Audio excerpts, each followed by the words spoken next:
Toggling through drive modes adjusts the dual-motor AWD system's torque split, such as a relatively balanced distribution in sand or a more rear-oriented profile in sport.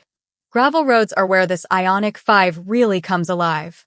There, its tires provide tangibly better grip and control, especially while sliding, defeating the traction and stability systems so it can get loose as a blast. Lift off to use the strong regenerative braking to load weight on the nose, then prod the accelerator to get the tail out. It gradually transitions into oversteer, the long wheelbase aiding stability. Even if the suspension doesn't ride much higher, it's very well calibrated. That slight difference provides more leeway for the wheels and body to move, softening impacts and settling with beautifully smooth damping.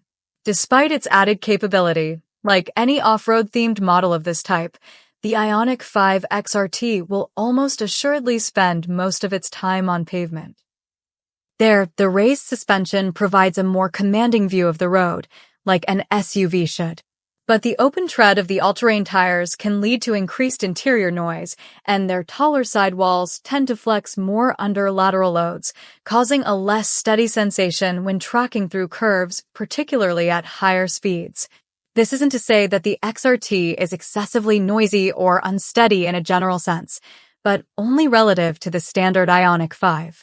Overall, the experience is very similar between the two models in most daily driving situations. As such, the XRT is a similarly terrific everyday vehicle, providing good passenger and cargo space within its stylish, user-friendly cabin.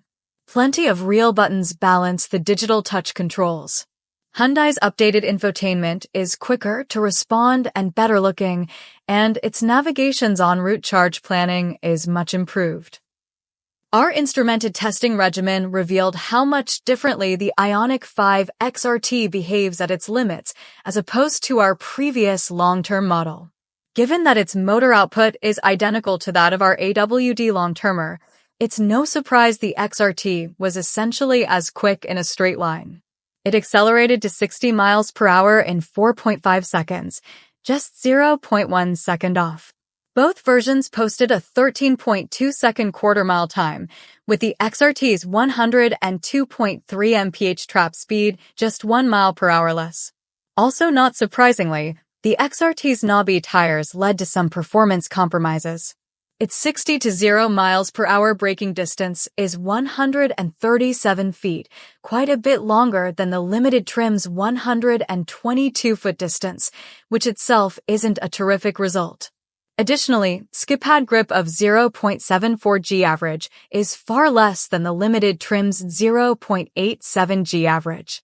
In our figure 8 test, the XRT posted a 26.9-second, 0.68 G average lap, compared to 25.6 seconds and 0.72 G average for the Ioniq 5 Limited. In our road trip range test, the Ioniq 5 XRT showed the worth of its larger 84.0 kilowatt-hour battery by covering 244 miles, the most of any Ioniq 5 we've tested to date. Although we're betting the standard updated Ioniq 5 will go farther. With NACS built in, the 2025 Ioniq 5 gains access to more than 17,000 Tesla supercharger stations, massively increasing ease of charging on long-distance drives. If only it were that simple. Due to current hardware limitations of Tesla's fastest chargers, plugging into those is slower than using other 350 kilowatts DC fast chargers and an adapter for CCS. The interface originally equipped on the Ioniq 5 and most non-Tesla EVs. At a supercharger, the XRT gained 90 miles of range in the first 15 minutes after plugging in at 5% state of charge. Repeating the test on a 350 kilowatts Electrify America station, it gained 152 miles. A 5 to 80% session on a supercharger took 32 minutes, with an average charge rate of 125 kilowatts. Meanwhile, on Electrify America, that charge took 22 minutes, with an average 186 kilowatts rate. Gaining NCS is a big benefit for convenience, and it effectively future-proofs the Ioniq 5 for when and if Tesla improves its supercharger hardware. For now, though, Going with yesterday's method provides faster charging. Read our 2025 Ioniq 5 charging analysis for more insight. Taken as a whole, the Ioniq 5 XRT strikes a successful balance. It gains a bullier feel and legitimate capability to explore off the beaten path, and it's good fun to chuck down a dirt road. But it doesn't sink so far into the figurative mud pit that it's not a nice, everyday, all-electric crossover as well. It totally is. Anyone attracted to the XRT's black-bumpered, fat-tired aesthetic won't pay much of an on-road penalty. They will, however, pay for the XRT trim. Our test version listed at $57,700 with extra cost paint and rubber floor mats as the only options. An AWD-equipped Ioniq 5 Limited doesn't cost much more and comes with niceties including a glass roof, ventilated front seats, and premium audio. That's still the better version for drivers who have no intention of heading off-road.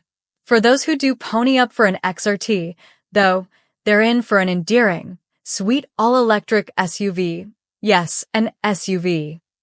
Is the Hyundai Ioniq 5 really an SUV? Despite winning our 2023 SUV of the Year award, the internet seemed stubbornly convinced that Hyundai's excellent EV just wasn't legit. In your author's pursuit to prove its chops, we took our beloved Ioniq 5 long-term review vehicle off-roading, where it performed well despite the slick dirt under its all-season tires. Still, naysayers remained. Now, as part of the Ioniq 5's revamp for 2025, Hyundai has introduced an off-road-oriented XRT model. Equipped with rugged hardware and styling cues, the Ioniq 5 XRT seems more SUV-ish than its hatchback-adjacent basis normally suggests. Finding out if that really is the case meant taking the Ioniq 5 XRT out to the trail and track. Only a few years after its launch, production of the Ioniq 5 has shifted from Korea to Hyundai Motor Group's new Metaplant America facility near Savannah, Georgia, where the new 2025 models have been rolling out with several notable changes. Primary among them is an increased capacity for its two battery pack options, now at 63.0 kilowatt-hours or 84.0 kilowatt-hours, up from 58.0 kilowatt-hours or 77.4 kilowatt-hours. The batteries are now charged via a built-in North American Charging Standard, NACS, port, the interface designed by Tesla that allows for ready use of its supercharger stations, although caveats to that exist, which we'll get to. Among the subtle exterior changes, none are more useful than the addition of a rear windshield wiper, a glaring omission from the original iteration. Inside, the 2025 Ioniq 5 features a revised center console with a relocated wireless charging pad, plus an updated climate control touch panel, both welcome and effective improvements. The infotainment system gains Hyundai's latest user interface, with increased processing power and wireless Apple CarPlay and Android Auto connectivity. The stupendously sporty Ioniq 5N remains as the lineup's performance standard bearer, and it's now joined by the new XRT, which adopts the name and requisite features emblematic of Hyundai's emerging off-road-inspired sub-brand. Beyond its stark black bumpers, the XRT rides on a raised suspension and 18-inch wheels wrapped in all-terrain tires. The enhancements help increase ground clearance to 7.0 inches, up from 6.1 inches. Approach angle grows to 19.8 degrees from 17.5, departure to 30.0 degrees from 25.4, and breakover to 13.5 degrees from 11.8. Drive modes tuned for snow, mud, and sand complete XRT-specific changes. The XRT might seem like a mere wheel and tire package, but Hyundai set it up with actual capability that spikes the fun factor. With 320 horsepower and 446 lb-ft on tap, it slings dirt adeptly and makes dust clouds aplenty. This rig is down to get rowdy off-road. The XRT is more a rally ripper than rock crawler at its core. While its bumper angles limit it from conquering even moderate obstacles, it'll happily pound through dips and articulate over offset surfaces.